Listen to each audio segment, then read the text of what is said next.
Welcome. This is your old pal Bigfoot, getting ready to do another Dogman armchair tour of the United States, thanks to this handy online interactive Google map that I found linked to in an old article in the Daily Star.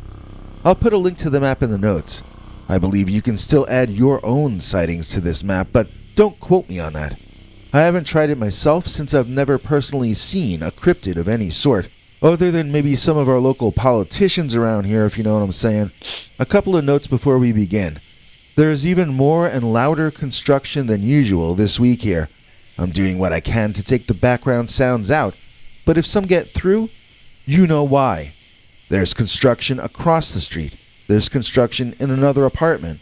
There's construction on the roof above my head. And there's someone shouting outside the door. In addition to that, I had to empty out some hard drives this morning for a long time before I could even start working on this episode. And I found video and photos from the time in 2017 when the late UFO and cryptid author and publisher Timothy Green Beckley invited me to be his guest at an event where I got to meet Jacques Vallée and shake his hand. That story ends with me encountering dog-headed men, at least in an ironic sense. I'll save that for the very end, though, after we spend a nice bit of time talking about real Dogman sightings and experiences.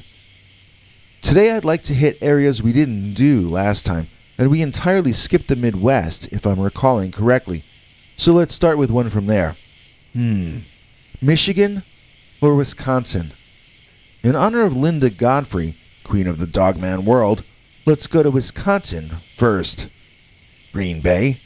A Dogman sighting near Green Bay, Wisconsin. Let's choose that. Brown County, Wisconsin. 2005-2006. This happened to me when I was 10 or 11. I'm just about to turn 20 now, but I'll never forget what happened that day.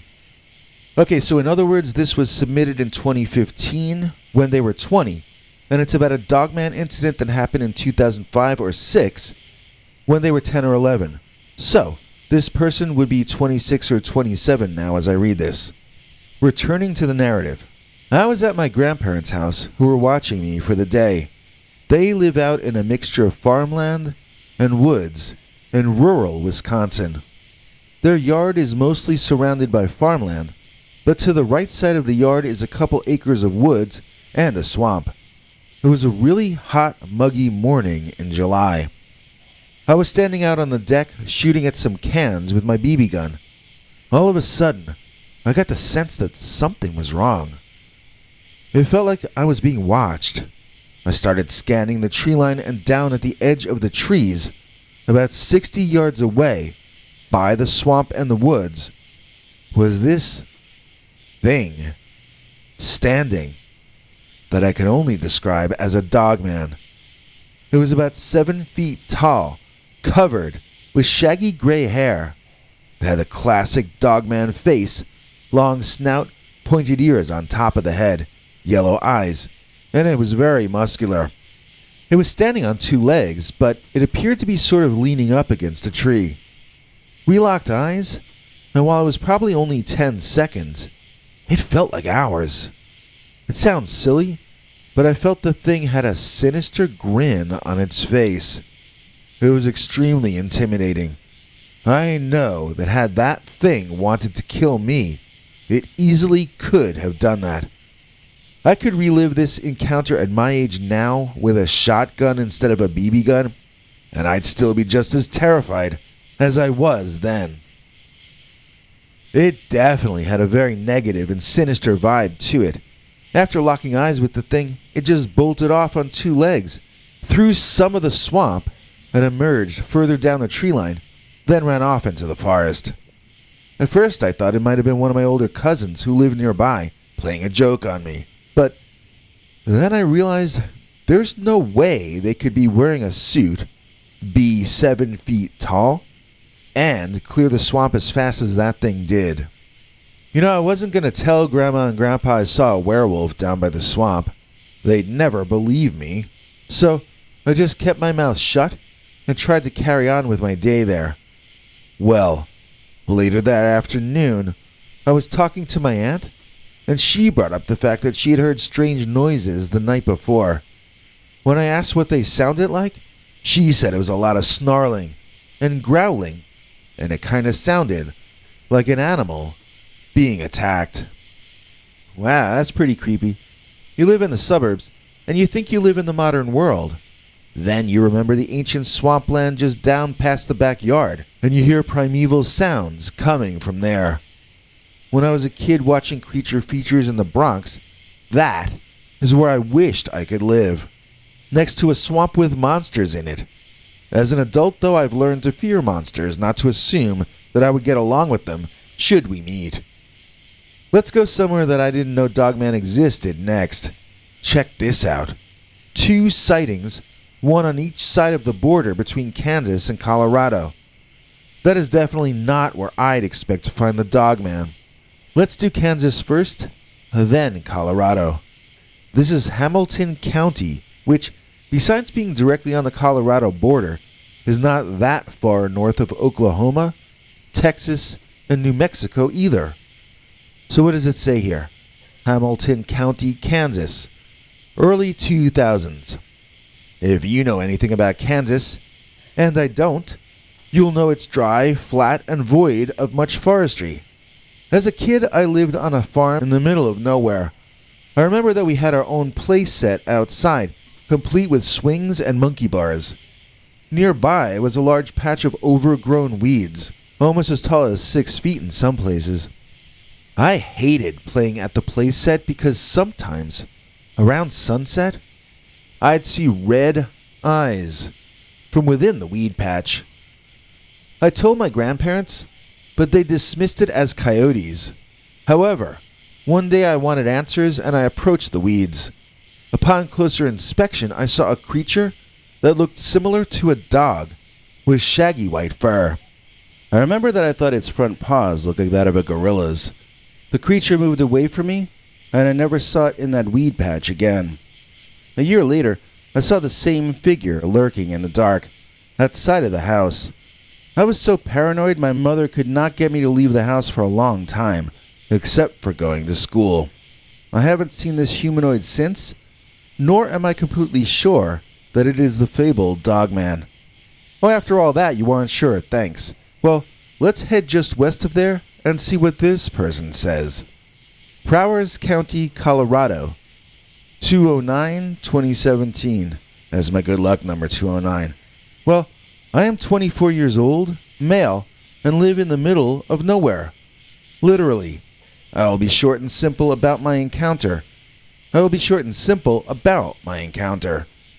getting home late one day after dropping my sister off at the airport in Lamar, Colorado. I live just under 7 miles north of the Oklahoma border on 250 acres of land. I have a trap line running around my property for coyotes. The first 2 traps I checked were empty, so I headed south. That's when I saw this thing. At first, I thought it was a coyote. A big coyote. It was almost 5 feet tall on all 4s. It was caught in my trap and was running around making a dust cloud. Then it stopped and looked at me. Now I use a Duke No. 3 leg hold trap so I can catch a variety of things in it.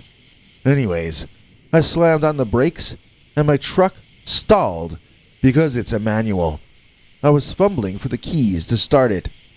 It's an old farm truck with a carburetor on it, and it had quite an afterfire. Once that thing heard that, it lunged at me and roared. I saw that it had its hand, not paw, but hand, caught in my trap. Right hand, to be exact. It had probably been looking for the dead rabbit I had in the bait hole next to the trap. It then stood up and ripped the 2 earth anchors I had, 24 inches in the ground, right out. It took me a long time to put them in with a 10-pound hammer, but it pulled them straight out within 15 seconds. After it did that, it just stood there, looking at me. It felt like an eternity, and I knew my .357 would do nothing to stop this thing if it came at me. I prayed to God that it wouldn't come for me in my truck. I was looking at it in shock and awe and noticed that it had orange eyes. They weren't glowing, Instead, they had a tint, like a cat's eyes in the dark. They may have been reflecting my headlights, I can't be sure. It then took a step towards me, curled up its upper lip, showing me its teeth. They were huge. The longest two had to have been 4 to 5 inches long. It then growled at me, and then he was gone, in the blink of an eye. I was scared crapless then. I jammed the truck into gear and spun the tires, getting out of Dodge. Like I said earlier, it seemed like an eternity, but it must have lasted no more than 30 seconds at the max. I later returned with a native friend of mine. He's part Arapaho. I grew up with him and trusted him. He told me some stories that were passed down through his grandparents' tribe, and mentioned something about a loup-garou, or a French werewolf. He also told me how fur trappers in the late 1700s through 1800s were chased off the land in the Rockies from this thing. I used to work till about 10-11 at night, but I sleep with the lights on now. It sounds silly for a 24-year-old to be doing that, but to be honest to God, I'm still frightened by this thing. I haven't bothered going out looking for my lost trap because I'll bet the thing has torn it apart by now. I find it interesting that both his car and his trap failed on him at crucial moments. It sets a theme of 2017 technology failing that will continue on until the final story of this show. But don't worry, we're not even close to that yet. Where should we go next? I noticed there are no sighting reports at all in Utah. Isn't that where the Skinwalker Ranch is? Don't they report Dogman over there?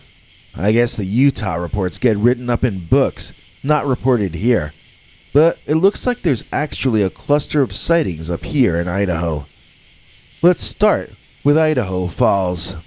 Idaho Falls, Idaho. My name is Angela. I'm a 47-year-old female from Idaho Falls, Idaho. I grew up in Idaho, and I am an avid animal lover, especially wolves, since I was very young. I'm writing to tell you about my Dogman encounter when I was around 16 or 17 years old. It would have been around 1986 or 87. Anyway, myself, my friend L, female, and my other friend B, male, decided one night to go into our local cemetery and look for what is called the knocking grave and the werewolf grave. We found the knocking grave and discovered that it is just a loose board which vibrates back and forth when you knock on the grave. We never found the werewolf grave, so we just chalked it up as being a myth. We decided to go back to the car and were talking when L and B decided they wanted some alone time. They were a couple back then. I got out of the car and decided to walk around the cemetery by myself. It was a beautiful night with a full moon shining above. Ironic, I know. I was walking along looking at the old gravestones and thinking how sad it is that so many people are completely forgotten after they die, when I heard a strange sound to my left. I was standing near a mausoleum looking down into another part of the cemetery. I heard the sound again and started walking towards it. It sounded as though something was crunching on something. I stood there for a minute, listening. I immediately noticed how quiet it had gotten in the cemetery, and the hair stood up on my neck and arms. Usually there is noise from cars or dogs barking or crickets or something like that, but there was nothing. I then saw a silhouette of something big and black standing a little ways away from me, around 25 feet away to be exact. Something told me to back away slowly and leave now, but I ignored it. I crept closer to the creature, never taking my eyes off it. My eyes had adjusted to the darkness, and I could see very well, especially with the moonlight helping light up the night. What I saw terrified me, and also piqued my curiosity. The creature first looked like a huge wolf, but the front legs and torso were abnormally large, and the back legs were huge as well. It had a long, furry tail behind it, just like a wolf's tail. The head was huge, and it had long, pointed ears with stuffs of fur at the tips, from what I could see, and it was leaning down and it was eating something. The sounds I had heard was the crunching it made when it bit into whatever it was eating. I was excited because I had always wanted to see a wild wolf, and I thought that was what I was looking at. I figured that maybe a wolf had escaped the zoo, which was right next door to the cemetery, and had caught a rabbit or something. I realized, though, the zoo didn't have a wolf in it, and hadn't had one in years. That made me even more excited and curious. I stared at the creature for about a minute or so, and then I shifted my legs to get more comfortable. I must have stepped on a twig or scuffled my feet because the creature suddenly stopped eating, looked up, and turned its head my way. It then stood up on its back legs, and I heard a loud pop. That is when I realized this was not a huge wolf. It was black and had a few brownish streaks in its fur. When it stood up, I saw its head, chest, stomach, and lower body. The shoulders and chest were massive and covered in fur that tapered down as you looked at the stomach area and legs. It reminded me of a bodybuilder on steroids because of how muscular it was. As it stood there, it started to sniff the air, and it stopped and stared my way. The eyes were a deep orange gold and seemed to glow in the moonlight. It looked at me, and I felt a fear grow deep within me that I had never felt before. I knew it saw me, and I knew I had made a huge mistake by not leaving when I got that first bad feeling. I felt as though everything went cold, and this creature could see within my soul. It stared at me for a minute, and then it opened its mouth, and it bared its teeth at me, as if it were smiling. The teeth were huge and yellowish white, and they looked very sharp, just right for ripping its prey apart. It never took its eyes off of me. It then lifted its arm and took a bite out of whatever it was eating. I then realized the sound I had heard was crunching bone and tearing flesh as it ate its meal. The hands were like elongated paws, and at the end of each finger were huge black claws that gripped the leg it was eating. I stood there watching it eat for what seemed like hours, but it could have only been a few minutes. He never took his eyes off of me. The fear I felt overwhelmed me. I felt sick, and I was visibly shaking, and so I did the one thing I had been taught never to do when confronted with a predator. You got it. I turned and ran as fast as I could back to the car. I didn't care. I couldn't get his eyes out of my head, and that smile, those teeth. I could imagine it catching me and ripping me to shreds as I ran. I made it to the car, though, flung open the door and jumped in screaming for B to start the car and get us out of there. They asked me what was wrong, and I just yelled at them, "Go, now!" B looked at me and saw the terrified look on my face. So he started the car, and we left. And I never went back to that cemetery again. Later that night, I told B and L what I had seen, and they both laughed at me and told me it was just my mind playing tricks on me, which made me feel hurt, that they didn't believe me. But I could hardly believe it myself. I saw a werewolf, or what is referred to as a Dogman, and I will never forget it. Well, that was pretty creepy. This next one is just south of a place called Craters of the Moon National Monument and Preserve. What does that look like? It looks like this. Okay, let's read this next real-life Dogman report. Minidoka, Idaho, 2013. I wasn't there, but my son, son-in-law, and their friend saw a Dogman. My son called me all freaked out, saying that they had seen a Bigfoot because he knows I believe in Bigfoot. Now, my son always made fun of me for believing in Bigfoot. He asked me, "Dad, can Bigfoots run on all fours?" I said, "Yes, why do you ask?" And he said, "Dad, we just saw one while out spotlighting rabbits." I asked him to describe what it looked like, and he said they were hunting rabbits with a spotlight, and he saw something hunched over. He said he then yelled to the others, and let them know that he had seen something, and then started to shine his light on it. At first, he thought it was a large bird because it was down like it was eating something.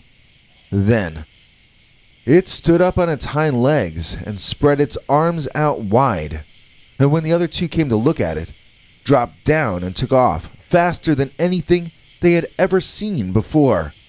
He said it had a dog snout and was covered in fur, but you could see it was very muscular. My son is 6'2", and he felt it stood as tall or taller than him. When it took off, they ran after it and watched it jump and clear a huge rock pile in one leap, like nothing. That scared them, and they all ran back to their car to get out of there. I spoke to all three, and they all had the same story and described it the same way.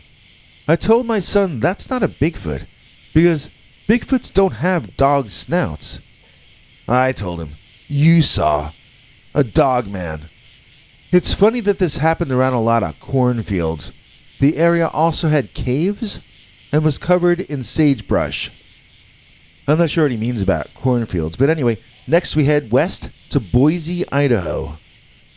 Ada County, Idaho, February 2008. I saw a Dogman walking along the Greenbelt in Boise, Idaho, and to be more specific, the area would be Garden City. The actual location on the Greenbelt would be the area of the Greenbelt that's just on the other side of the Veterans Parkway Bridge. For those not familiar with the area, the Boise River flows through downtown Boise and Garden City. The Greenbelt is a walking, biking pathway that is paved and goes right next to the river. It was 3:15 a.m., and I was scraping the ice off of my car window. I had to be at work at 4. I realized that it was eerily quiet. I looked up, and I saw it walking along the Greenbelt, going towards the Veterans Parkway Bridge. The bridge goes over the Boise River, and the Greenbelt pathway goes under the bridge. It was tall, I would guess over 7 feet. It turned its head and looked at me. It had green, neon-colored glowing eyes. I said out loud, "Oh my God." It turned its head back and continued walking along the Greenbelt. It was walking slowly. I was frozen with fear and didn't move until I saw it vanish behind the building that is next to the Veterans Parkway Bridge. I assumed that it continued along the Greenbelt under the bridge. It had dark brown fur all over its body, pointed ears, long snout, weird legs, and a tail. I got a pretty good look at it. That section of the Greenbelt is at the end of a dead-end street and has a couple of businesses there with parking lots that are all lit up with streetlights. I only saw it that one time. The sightings from this area are all pretty scary, really. And this last one even comes from a place with a scary name, Hoodoo Valley. And it's another one from 2017, too, just to keep our synchronicities flowing. Hoodoo Valley, Idaho. Name, Mike. Report title, Hoodoo Valley, North Idaho. Dogman sighting details. Last winter, right after the first snow, my mother and I were driving home from Coeur d'Alene. You have to cross the train tracks twice to get to my house. After the second crossing, you see our neighbors that hang all kinds of crazy signs about giants in the woods, government cover-ups, and the hoodoo legend of the Howler. We've always thought that these people were talking about Sasquatch. We're members of the BFRO, but we never guessed a chance for Dogman. We were passing the Looney House, and it was around 22 o'clock with clear vision, so 10 p.m. at night. There's a bull pine tree line to my right and a hillside to my left, and my property straight on top of the hill. My brights were on, and I remember scanning the tree line as we were passing, and about 12 feet up were 2 red, reflected eyes, surrounded by a black mass, with shoulders, no neck, and pronounced ears. My shock caused me to ditch the vehicle from not paying attention to the road. We were high-centered for about 5 minutes. I stepped out to lock my hubs, and I even remember that overwhelming feeling of being watched. which hurried my project. When I got back in the car, that feeling did not go away. I quickly got out of the ditch and sped up the hill to the house. My mom was asking me why I was so worried, and she later found out why. About midnight, Mom was woken up by the most guttural howling you can imagine. Mom yelled at me through the house if I was awake, and I had already had my window cracked and was listening to the sounds that we still hear every now and then. The only way to get to the truth is to find it yourself. I tracked through the snow to the location I seen the eyes and the exact tree. There were no tracks in that snow. I thought I was just seeing things and had gotten all worked up over nothing. But then I looked up, around 13 to 15 feet up the tree, and about 7 feet up as well, there were claw marks dug into that tree. I started looking for other trees, and sure enough, there was a trail of claw marks from tree to tree. Eventually, the mystery trail came to an end and gave into another shocking trail, large enough to dwarf a lion print, with the largest dog prints I've ever seen. The trail seemed to step over large brush piles and bushes. Eventually, it led to the quad trail that follows the lower part of my property and Hoodoo Lake. What I saw next still lies there, a deer carcass. He then describes the way it was mutilated, which I'm not going to repeat here, and goes into some great detail. What concerned me even more was I found a leg wedged in the fork of a thin pine, about 12 feet off the ground. This tree could not have supported a bobcat. I've never gone back in the woods behind my house without being armed since. My neighbors now think I'm the crazy one. I dress in full combat gear when I set trail cams. I guess I am the weird one now, but I will tell you this. There is something in my woods that has the rancher across the street thinking a grizzly attacked his cows back in November. Every neighbor hears the howls. I asked my landlord at the bar if he had seen or heard anything while he was living here, and his face went white as a ghost.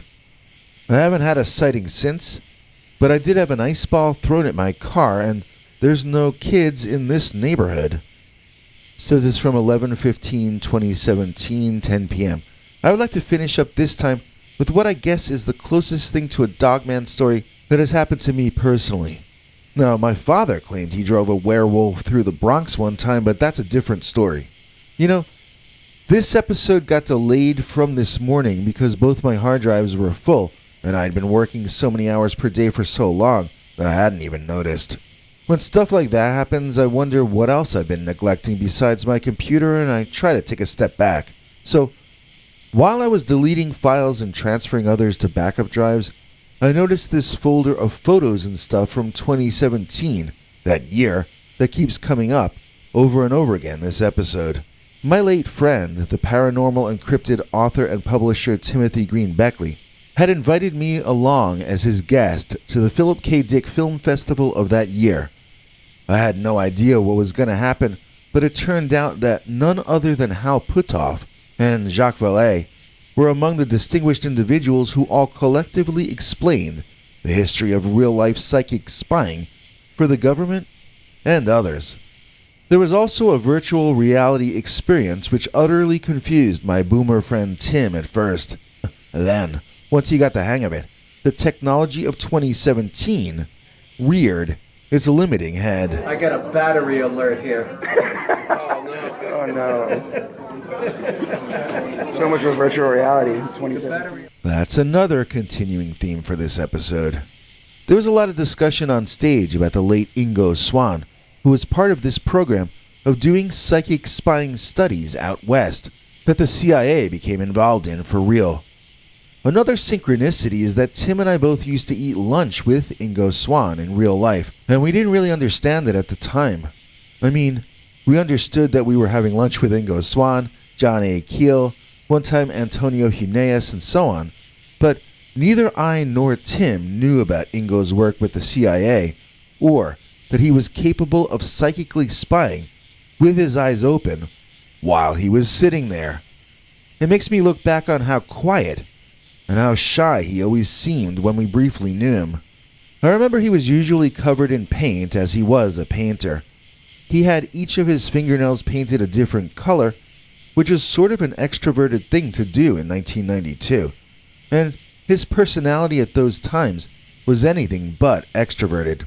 We would meet for lunch at the old Miss K's Deli up on the second floor in the back after each meeting of the New York Fortean Society, which we all belonged to. It was headed up by John Keel and Tim Beckley, who would have different people come to give speeches or presentations. So after Tim and I said goodbye that day and began walking home from the Philip K. Dick event, I ran into Jacques Vallée standing right on the street corner. I told him I was a friend of John Keel's, and that Keel always spoke very highly of Vallée. He smiled, shook my hand, and told me, and I quote, "Keel was a really great guy," unquote. Somewhat starstruck, since Vallée isn't just one of the most important ufologists and thinkers about high strangeness, he also helped invent the computer mouse and the internet for real, not in an Al Gore sense, but in reality. So I wandered home with a different kind of feeling than you usually feel, you know? And all of a sudden, I came upon this here. Well, not one, but an entire scene of dog-headed men. A whole bunch of dogmen. Unless they're werewolves. Are these the cynocephaly that we read about from the olden days? Since I had only recently started doing this show, it had a special meaning to me. I mean, since I've done little other than Dogman since that day, it kind of makes you think, doesn't it? And this story is, I guess, the only story I've ever told on this channel that I can personally assure you is true. Because this one actually happened to me. Our new EP is Darren Shiflett. We're sure he comes from the Jet Set. Please join me in thanking our newest PayPal Club member, Darren Shiflett, for making this episode possible. We can't keep going without kind donors like Darren, and here to explain the rewards and perks you can gain from helping us survive is none other than international TV spokesmongrel Henry Lee Dogman. Hank? Thanks, Biggie, and thanks to all of you for watching this far. If you liked it, please click like. If you'd like to see more of our work, please subscribe. And also click that bell icon if you'd like to be notified when we put out a new episode. To become an executive producer, you can donate to us through the thanks button under each of our videos or through our paypal.me/PeterBernard209 page. To receive cool perks like secret uncensored Dogman episodes far too wild to ever run on this channel, you can become a YouTube channel member by clicking the join button. Or join our PayPal subscribers club at peterbernard.com. Joining either at the $3 a month level or above gets you access to our over 25 hours of secret uncensored Dogman stories available nowhere else. Do you have a scary story about Dogman or some other kind of high strangeness that happened to you? Let us know by emailing us at scarystoriesnyc@gmail.com or by leaving us a voicemail message at 804-LA-SCARY. You may need to call back on that one. It cuts off after, I think, 3 minutes. And if you don't want to do any of that stuff, thank you for simply watching to the end. Good night, and have a scary tomorrow.